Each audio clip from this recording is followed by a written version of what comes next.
Hi everyone. So today's book is called The Snail and the Whale. This is the tale of a tiny snail and a great big grey blue humpback whale.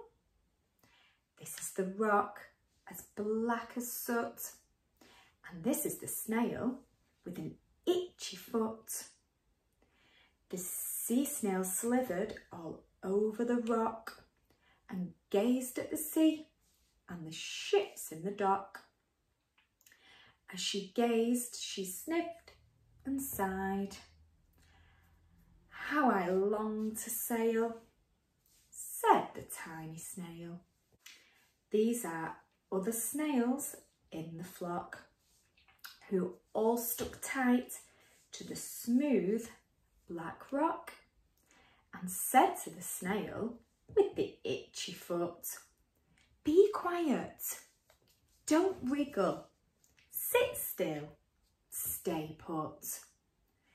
But the tiny sea snail sighed and sniffed, then cried, "I've got it, I'll hitch a lift." This is the trail of the tiny snail, the silvery trail that looped and curled and said, "Lift wanted around the world." This is the whale who came one night when the tide was high and the stars were bright.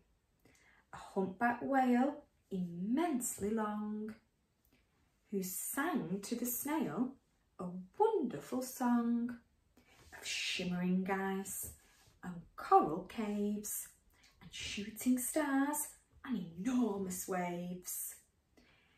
This is the tale of the humpback whale. He held it out on the starlit sea and said to the snail, "Come sail with me."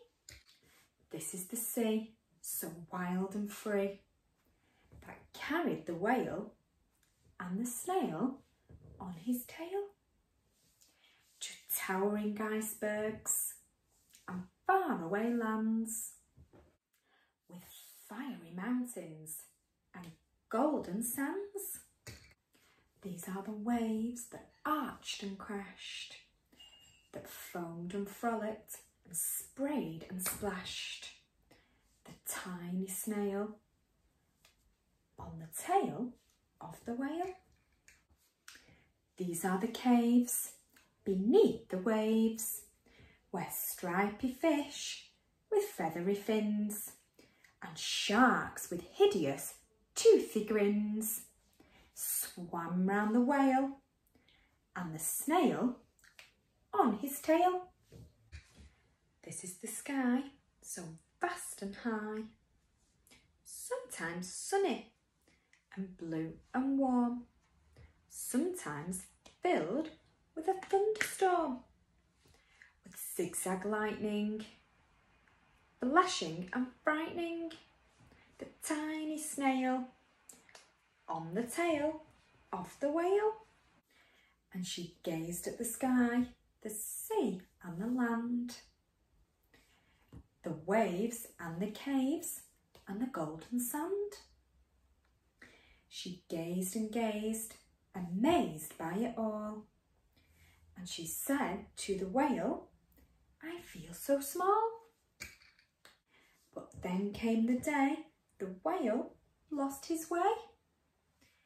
These are the speedboats running a race, zigging and zooming all over the place, upsetting the whale with their ear-splitting roar, making him swim too close to the shore. This is the tide slipping away. This is the whale lying beached in a bay. "Quick, off the sand, back to the sea," cried the snail.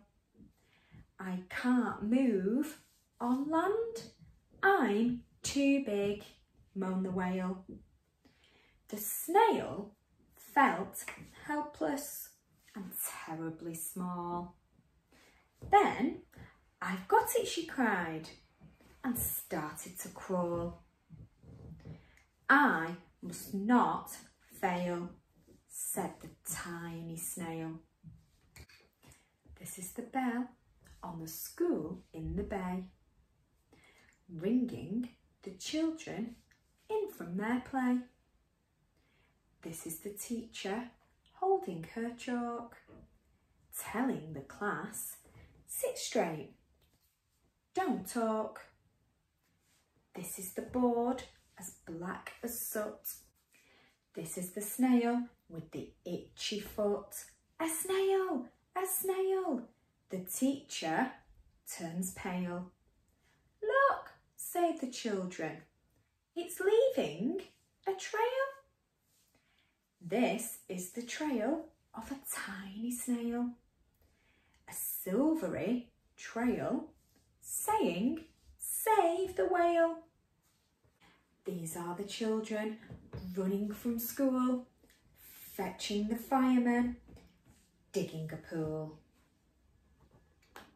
squirting and spraying to keep the whale cool. This is the tide coming into the bay, and these are the villagers shouting hooray as the whale and the snail travel safely away. Back to the dock and the flock on the rock, who said, "How time's flown, and haven't you grown?" And the whale and the snail told their wonderful tale of shimmering ice and coral caves and shooting stars and enormous waves, and of how the snail, so small and frail, with her looping curly silvery trail, saved the life of the humpback whale.